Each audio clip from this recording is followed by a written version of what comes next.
Emma deserves half of everything. Her mom married your dad, that makes her family. Originally posted to r/just-no-family. I, 32F, never thought I'd be writing here, but after everything that's happened over the past 4 months, I need to share this somewhere. Maybe it'll help someone else dealing with entitled family members, or maybe I just need to get this off my chest. Either way, buckle up because this is a wild ride that taught me more about family, boundaries, and standing up for myself than I ever wanted to learn. For context, I'm an accountant at a mid-sized firm in the Midwest. I've always been the responsible one in my family. Graduated summa cum laude, got my CPA certification at 25, never missed a rent payment, never asked my parents for money after college. I drive a sensible Honda Civic, meal prep every Sunday, and have a 5-year financial plan that I actually stick to. My stepsister Emma, 28F, is the complete opposite. She came into my life when I was 14 and my dad married her mom, Linda. Emma's always been the golden child who could do no wrong in our parents' eyes, despite bouncing between retail jobs, failed MLM schemes, and a rotating cast of boyfriends who all seemed to have million-dollar ideas that never materialized. Growing up with Emma was exhausting.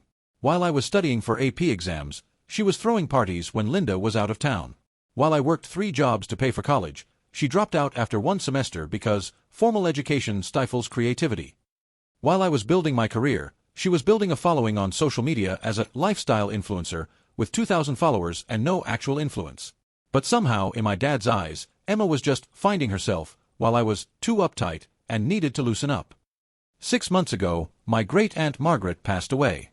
She was my maternal grandmother's sister, so no blood relation to Emma whatsoever. Aunt Margaret was 93, sharp as a tack until the very end, and one of my favorite people in the world. When my parents divorced when I was 8, and my mom moved across the country for work, Aunt Margaret became my refuge. I spent every summer at her house, a beautiful Victorian in the old part of town. She taught me how to balance a checkbook, how to invest wisely, and how to judge people by their actions, not their words. As Aunt Margaret got older and moved into assisted living, I was the one who visited every Sunday. I managed her finances, made sure her bills were paid, and eventually helped her sell the Victorian when the maintenance became too much. She used the proceeds to buy a smaller investment property, a well-maintained duplex in a middle-class neighborhood about 20 minutes from my apartment. She lived off the rental income supplemented by her Social Security, and it provided her with a comfortable life in a nice facility. In her will, Aunt Margaret left the duplex to me. It was a complete surprise. I knew she owned it, but I never expected to inherit anything. The property came with 2 tenants, Mrs. Chen, a 68-year-old retired teacher who'd been there 8 years, and Jake Morrison, a 29-year-old electrician who'd moved in 3 years ago. Both were model tenants who'd never missed a payment and took care of their units like they owned them. The property transferred to me in early September. The lawyer handling the estate walked me through everything. The property was worth about $275,000, generated $2,400 monthly in rental income, and came with $30,000 in a maintenance fund that Aunt Margaret had meticulously saved. I met with both tenants the week after the transfer was finalized, explained the situation, and assured them nothing would change except where they sent their rent checks. I set up a separate business account specifically for the property, gave them the new payment information, and even reduced their rent by $50 each as a gesture of goodwill and appreciation for their patience during the transition. Mrs. Chen actually cried when I told her about the rent reduction. "Your aunt was a wonderful woman," she said, holding my hands. "She told me you were just like her, responsible and kind. I'm so glad you're our new landlord." Jake was equally pleased. "I was worried some investment company would buy it and jack up the rent," he admitted. "Your aunt always said you'd take care of us if anything happened to her." Everything was going smoothly. I found a reliable handyman for minor repairs, set up a system for maintenance requests, and even started a small renovation fund to update the kitchens in both units over the next 2 years. I was actually enjoying being a landlord. That's when things started getting weird. Update 1. The first red flags, posted 2 weeks after original. The first sign of trouble came at Sunday dinner 3 weeks after I inherited the property. We were at Dad and Linda's house, a monthly tradition I maintained despite my complicated feelings about the family dynamics. Emma showed up late, as usual, with her latest boyfriend Derek in tow. Derek, 30M, was different from her usual type, older, more put together on the surface, but something about him set off my internal alarm bells. Maybe it was the way he immediately started asking about everyone's jobs and financial situations, or how his eyes lit up when Linda mentioned my recent inheritance. "So you're a landlord now," Derek said, helping himself to a 3rd serving of Linda's pot roast. "That's a nice passive income stream. Must be worth what, $300,000? $400,000. It's a small property," I said vaguely, not liking where this was going. Emma suddenly perked up. Wait, you inherited Aunt Margaret's rental? I thought she just left you some old furniture or something. The way she said, Aunt Margaret, irritated me. Emma had met her exactly twice, once at Dad and Linda's wedding and once at a family barbecue 5 years ago. Both times, Emma had been on her phone the entire time, barely acknowledging the elderly woman's existence. She left me her investment property, yes, I confirmed, trying to change the subject. So, Dad, how's the garage renovation going? But Emma wasn't done. How much rent do you collect? Like, monthly? Emma, that's not really appropriate dinner conversation, Linda gently chided. What? We're family. I'm just curious about her little empire, Emma laughed, but there was an edge to it. Must be nice to have random relatives leave you property. Some of us have to actually work for everything. I bit my tongue to avoid pointing out that Emma hadn't held a steady job in 3 years and was currently living rent-free in a condo Linda's mother owned. Instead, I excused myself early, claiming I had work to finish for Monday. Over the next 2 weeks, Emma's interest in my little empire intensified. She texted me constantly with questions. What was the property management company I used? I didn't use one. How did I collect rent? Direct deposit to a business account. Did the tenants ever pay in cash? No, and I wouldn't accept it if they tried. Were there any vacancies coming up? No, and why would that matter to her? Then she started showing up at the property. The first time, Mrs. Chen called me, confused. Your sister was here today asking about maintenance issues. I told her the kitchen faucet drips sometimes, but you already know about that. She said she was helping you with property management. I called Emma immediately. Why were you at my rental property? Relax, I was just checking it out. Derek says I'd be good at property management. Thought maybe you could use some help. I don't need help, Emma. Please don't go there again. She laughed. God, you're so uptight. I'm trying to help. You work full-time. You can't possibly manage everything yourself. I'm managing fine. Stay away from my property. But she didn't. Update 2. The Escalation, posted 1 month after previous update. October started with a concerning phone call from Jake. Hey, I just wanted to confirm. You want me to start paying rent to your sister now? She came by with some official-looking paperwork about a management company change. My stomach dropped. Jake, absolutely not. Emma has no authority over the property. Don't give her any money. Oh, thank God, he said, relief evident in his voice. Something felt off about it.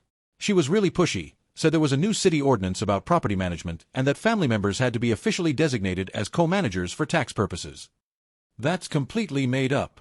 I'm so sorry she bothered you. I'll handle this. But when I called Mrs. Chen to warn her, I was too late. Oh dear, Mrs. Chen's voice was small and worried. I already gave her October's rent. She said there was an emergency with the building's furnace and she needed cash immediately to pay the repair company. She had an invoice and everything. Was that wrong? My hands were shaking as I assured Mrs. Chen it wasn't her fault and that I would handle it. Emma had collected $1,200 in cash from Mrs. Chen and had attempted to get another $1,200 from Jake. She'd also told both tenants that there was a new property maintenance fee of $200 per month that would start in November. I drove straight to Emma's apartment, fury propelling me through Friday afternoon traffic. Derek answered the door, blocking my entry. Emma's not here, he said, though I could hear her laughing at something on TV inside. She stole $1,200 from my tenant. I want it back now, or I'm calling the police. Derek's demeanor shifted, becoming more intimidating. That's a serious accusation. Emma told me you agreed she could help manage the property. She's just taking her management fee up front. We never discussed this. She has no legal right to collect rent from my tenants. This is theft. Emma appeared behind him, not even trying to look innocent. Oh my God, drama much? I was helping you out. Do you know how much property management companies charge? I'm saving you money. By stealing from my tenants. It's not stealing if we're family. Dad said the property should really be both of ours anyway. You just happen to know the old lady better. The casual dismissal of Aunt Margaret as the old lady made my blood boil. Her name was Margaret. She was my great-aunt. And she left the property to me because I actually cared about her, not because I happened to know her better. Emma rolled her eyes. Whatever. I'll pay you back when I can. Derek's got a big business deal coming through next week. You'll pay me back now, or I'm filing a police report. Derek stepped forward, using his size to intimidate me. You need to leave. Emma's trying to help, and you're being ungrateful. Family doesn't threaten family with cops. I left, but I didn't go home. I went straight to the police station. The officer who took my report was sympathetic but honest. Family financial disputes are usually handled as civil matters unless we can prove criminal intent. Since she's claiming it was a misunderstanding about property management, it's going to be hard to pursue criminally. You might have better luck in small claims court. I then called my lawyer, Jennifer, who'd handled Aunt Margaret's estate. She was appalled by the situation and immediately sent Emma a certified letter demanding the return of the money within 72 hours and cessation of all contact with my tenants. Meanwhile, I had to do damage control with my tenants. I met with both of them, provided them with official letters on my lawyer's letterhead confirming I was the sole owner and property manager, and gave them my direct cell phone number for any concerns. I also installed a lockbox for any necessary physical documents and changed the policy to only accept electronic rent payments through a verified portal I set up that weekend. Jake was angry on my behalf. I knew something was sketchy. She kept insisting it had to be cash, said the bank transfer system was down for maintenance. Who lies about something like that? Mrs. Chen was mortified and worried I'd be upset with her. I assured her repeatedly that she was the victim here, not at fault at all. Your aunt would be so upset about this, she said quietly. She always spoke so highly of you, said you were the only family member who never asked her for money. That's when I learned something interesting.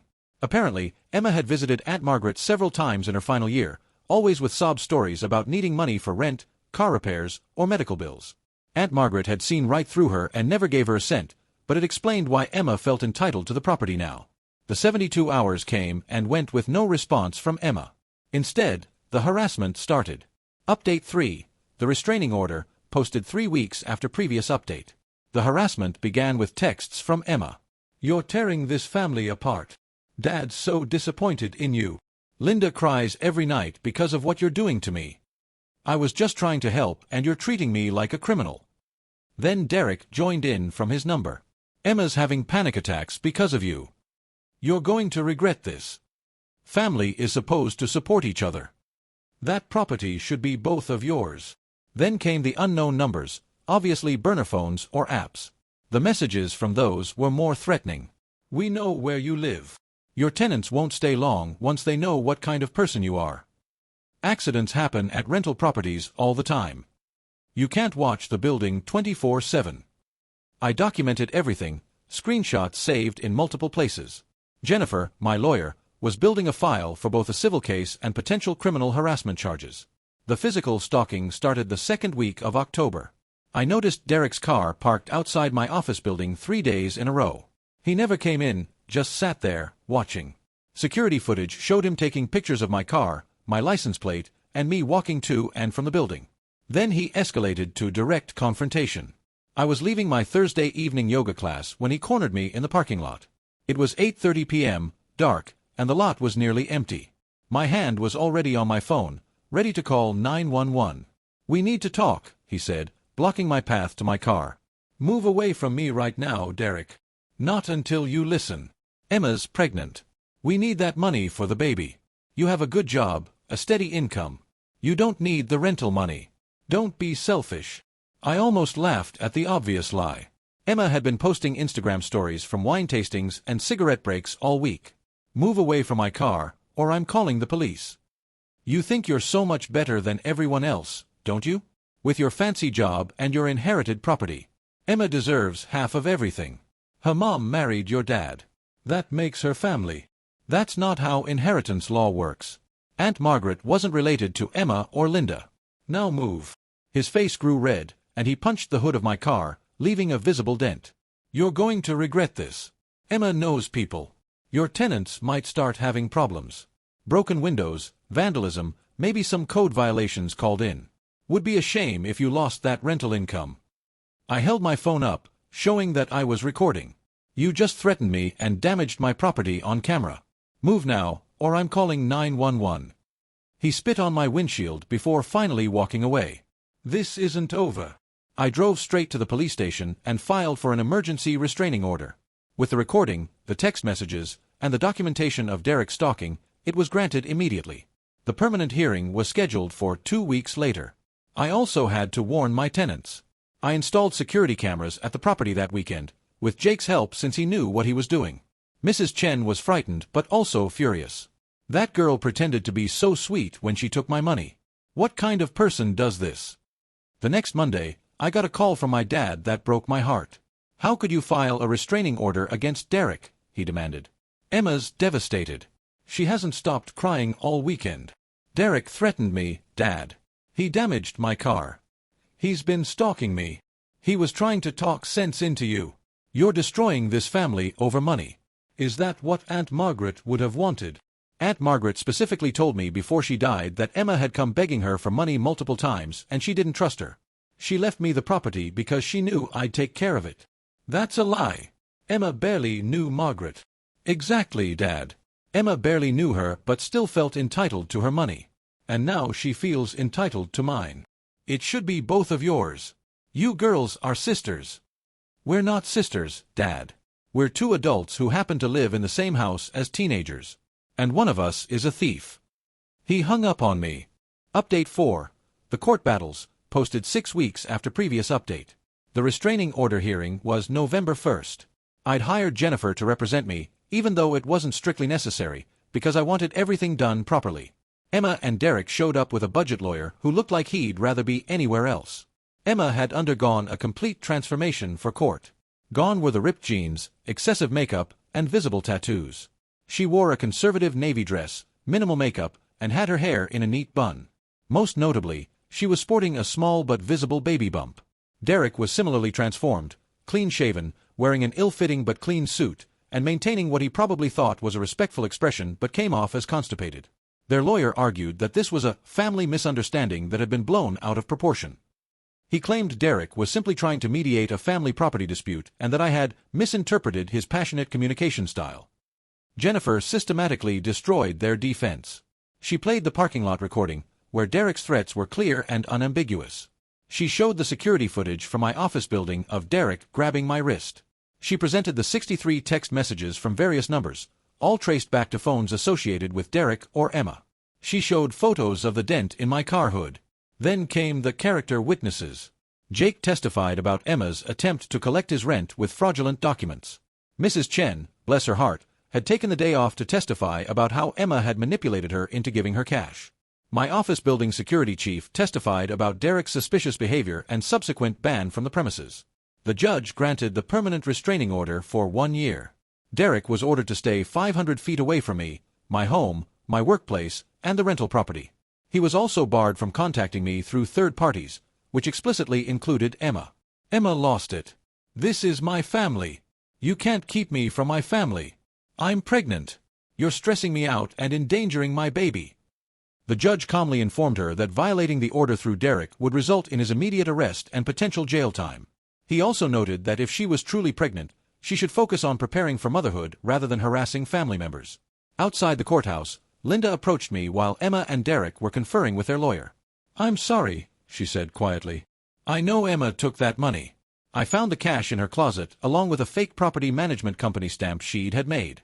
The baby bump is fake too. I found the prosthetic in her Amazon orders. I was stunned. Why didn't you say anything? Your father won't hear anything negative about Emma. He thinks the sun rises and sets with her. But I'm going to pay you back the $1,200 she stole, plus the $600 each she tried to get from your tenants for fake deposits. It's $2,400 total, right? Linda, you don't have to dash. Yes, I do. It's the right thing. And maybe if she faces some consequences, she'll finally grow up. 2 weeks later, Jennifer filed a civil suit for the theft, the attempted theft, fraud, intentional infliction of emotional distress, and property damage, the dent in my car. We were asking for $10,000, the stolen money plus damages and legal fees. Emma was served at her job, a part-time position at a makeup store she'd gotten 2 weeks prior. She was fired the same day for causing a scene when the process server arrived. Suddenly, my phone was flooded with calls from family members I hadn't heard from in years. Emma had apparently called every cousin, aunt, and uncle with her version of events. I had stolen property that should have been shared. I was making her homeless while pregnant. I was destroying the family over greed. Most of the relatives who actually knew me saw through it immediately. My mom's cousin Sharon called me laughing. Emma told me you stole her inheritance from Margaret.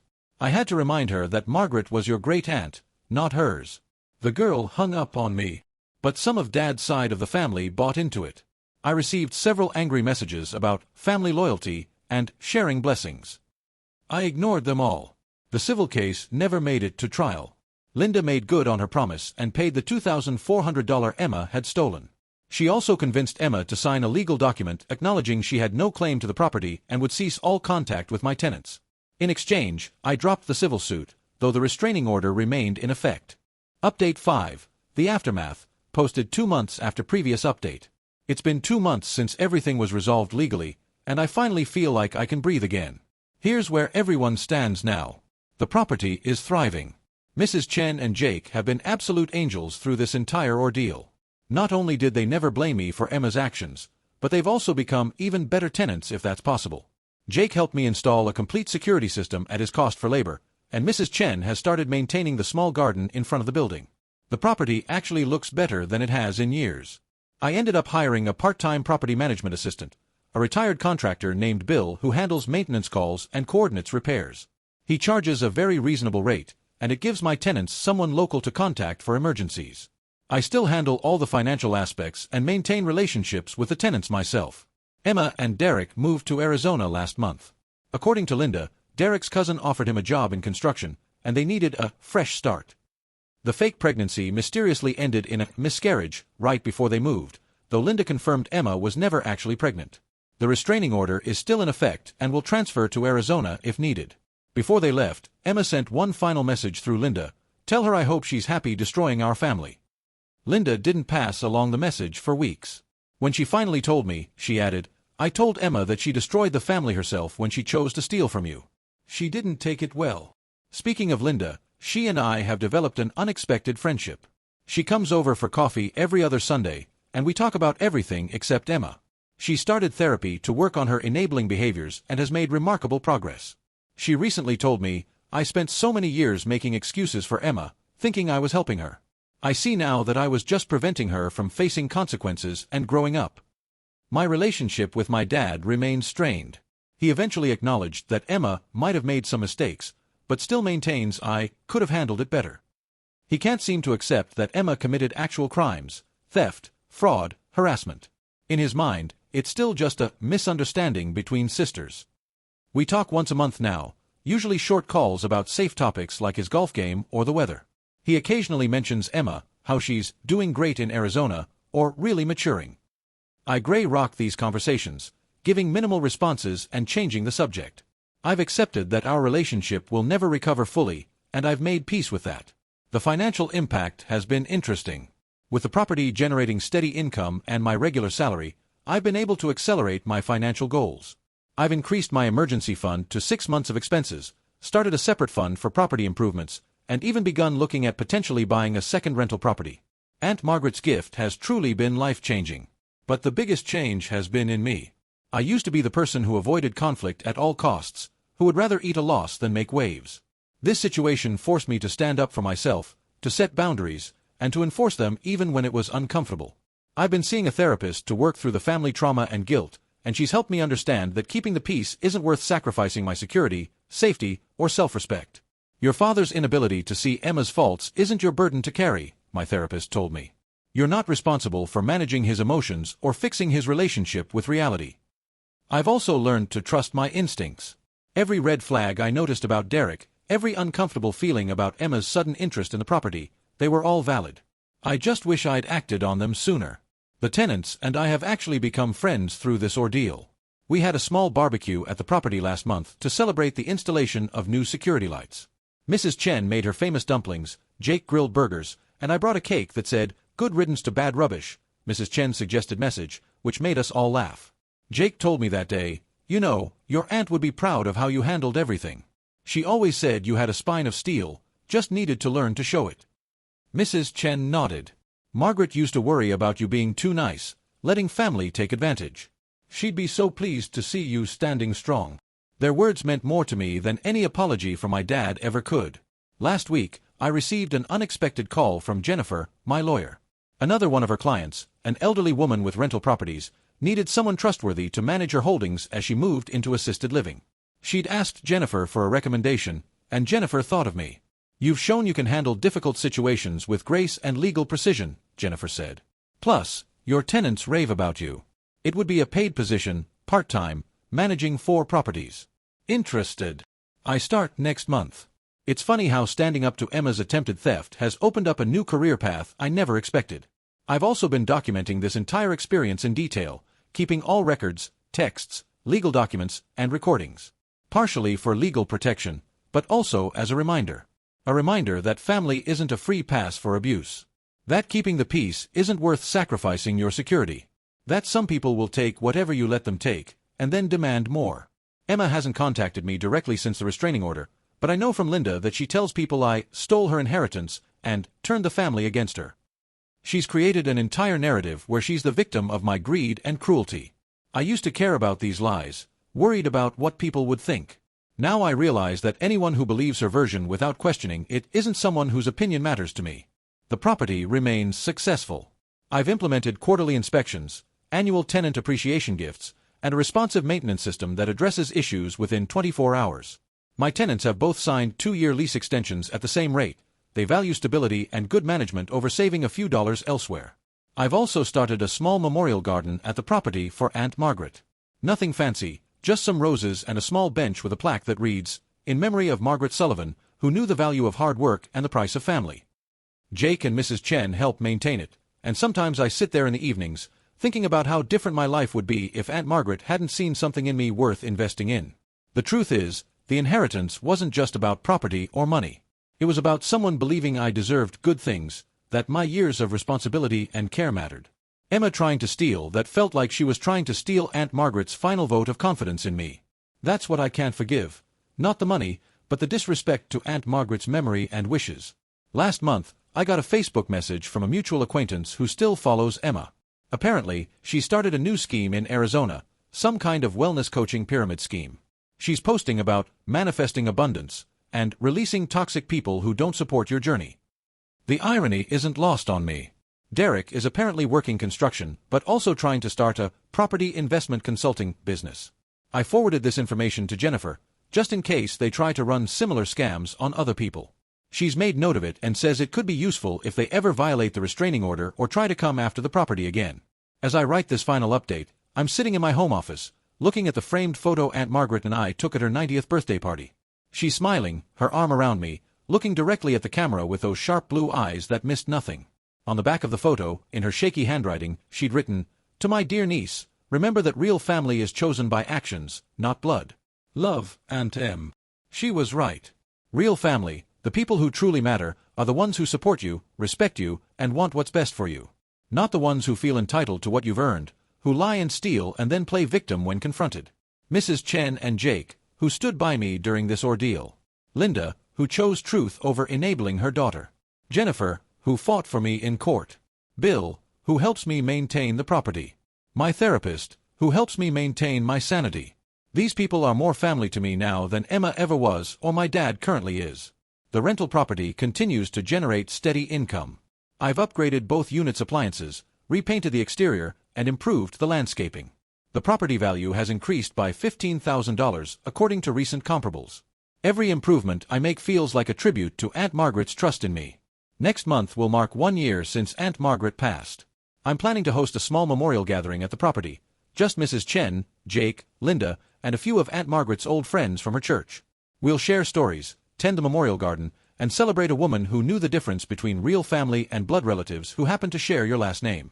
Emma and Derek are still in Arizona, as far as I know. The restraining order has 6 more months before it expires. I'll likely renew it, just for peace of mind. Sometimes I wonder if Emma ever reflects on how differently things could have gone if she'd just asked for help instead of trying to steal from me. If she'd treated Aunt Margaret with respect instead of seeing her as a potential ATM. If she'd been a sister in actions, not just in name. But then I remember that Emma made her choices, and I made mine. I chose to honor Aunt Margaret's memory by protecting what she left me. I chose to stand up for myself even when it meant losing my father's support. I chose to build a new kind of family based on mutual respect and genuine care. And I'd make the same choices again in a heartbeat. To anyone dealing with entitled family members who think they deserve what you've earned or inherited, document everything. Don't let family be an excuse for theft or abuse. Get legal help early. Build your chosen family of people who truly support you. And remember, you don't owe anyone access to your life or property just because you share some DNA or a childhood home. The property is thriving. I'm at peace. And somewhere, I'd like to think Aunt Margaret is smiling, knowing she made the right choice. Edit. Since some people have asked, yes, this is completely real. I have all the documentation saved in both physical and digital copies, including the security footage and recordings. And no, I don't regret anything except not acting sooner when Emma first started coming around the property. The red flags were there. I just wanted to believe in family harmony. Never again.